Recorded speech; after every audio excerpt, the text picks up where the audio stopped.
Magandang umaga po. Muli po ang inyong lingkod, si Chef Roy. Tungkol po sa pinapost ko na si Jesus at ang kanyang mga alagad lang ang mga ngaral. Kasi nakasulat sa Bible yung pinapangaral nila. Basahin na po natin at paliwanag. Mayroon pong nag-comment na wala na si Jesus. Wala na rin yung mga alagad. Bakit sinasabi ko raw na si Jesus lang at ang kanyang mga alagad ang dapat mangangaral? Kahit sa panahon ngayon, hindi lang maintindihan. Hindi ko po kumontra. Ganito po yun. Ang mga turo po natin Panginoong Jesus, mababasa po natin sa Mateo, Lucas, Marcos, at Juan. Okay po. Yung pong mga yung turo ng kanyang mga alagad mula Gawa, Roma, Corinto, Galatias, mga Efeso, mga ganun. Kasi po, bago po umakyat ang ating Panginoong Hesus sa langit nung siya muling nabuhay, ang sabi po niya sa kanyang mga alagad, kung paano ako isinugo ng Diyos Ama, gayon din naman isinusugo ko kayo. Okay?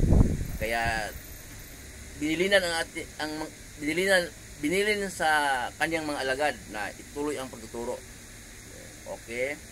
Kaya ang tinuturo ng kanyang mga alagad, yung turo po ni Jesus ng ating Panginoon.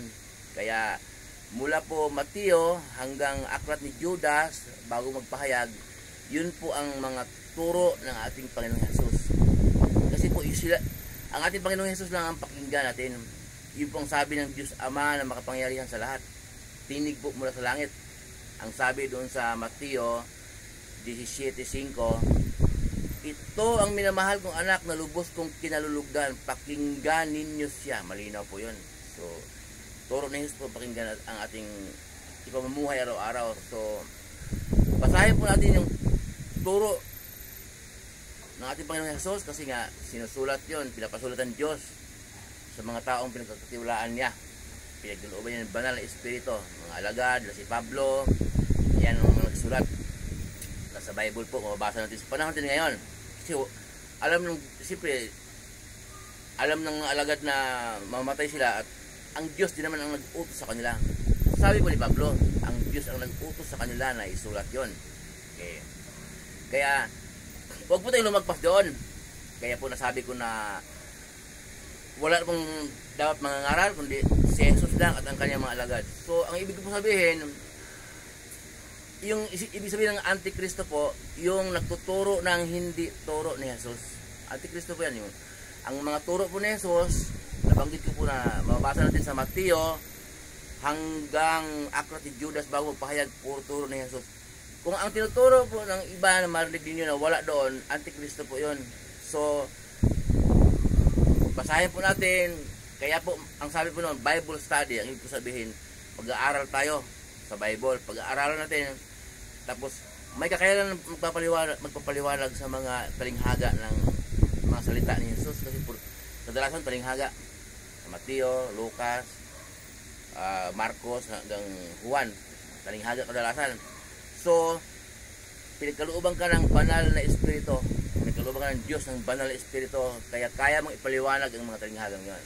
So ikaw po ang may kakayanan magpaliwanag, ipaliwanag mo, basahin, at parang pinaalala. Kasi po, maraming tao sa panahon natin ngayon na hindi nagbabasa ng Bible, namimilso po lang. Siyempre, kung sinasabi mong tao ang gumawa ng rebulto, tao rin naman ang gumawa ng Bible. Tao lang ang gumawa ng Bible, pero tao ng mga inutusan ng Diyos, nagkaluan ng banal espiritu para isulat yan. Pero yung rebulto, galit ang Diyos, ayaw ng Diyos. Sino bang gusto mong utusan ng Diyos na magsulat sa Bible? Manok. Pag manok yung utusan, saka pa lang maniniwala. Ang aso. Naniniwala ako ng aso yung utusan. Tao bang inutusan ng Diyos na magsulat may Bible? Kaya, para tao din kasi tayong babasa eh.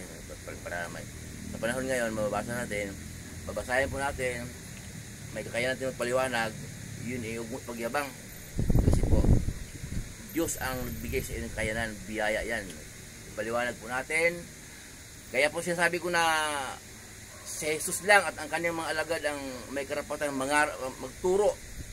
Kasi Kasi po, ang ituturo mo rin, galing sa Bible eh. Galing kay Jesus. At galing sa kanyang mga alagad. Eh kung gawa mo ituturo mo, hindi ka na sa Diyos. Tama ba? So kaya ko nasabi na wala nang pwedeng magturo, kundi si Jesus lang ang magturo. Kasi turo, yung ituturo mo na, yung broadcast natin, turo na Jesus yun eh. Ipaliwanag natin, ipaalala kadalasan kasi nga maraming taong ginagawa ng Bible. Kaya tuloy nakakita ng mabait na gwapo, cute, nakaputi siya.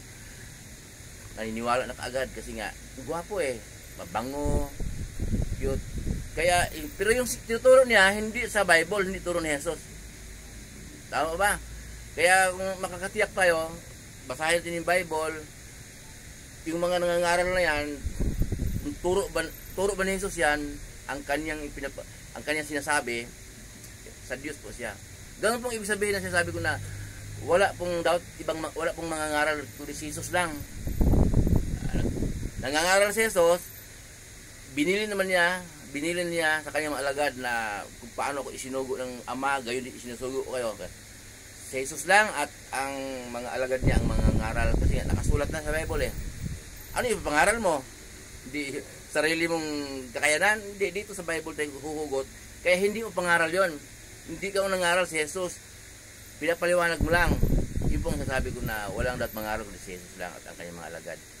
Muli po ang inyong lingkod, si Chef Roy. Pagpapalain po tayo ng Diyos. Iingatan kayo ng Diyos kahit saan po kayo pupunta. Manalangin po tayo bago tayo umalis.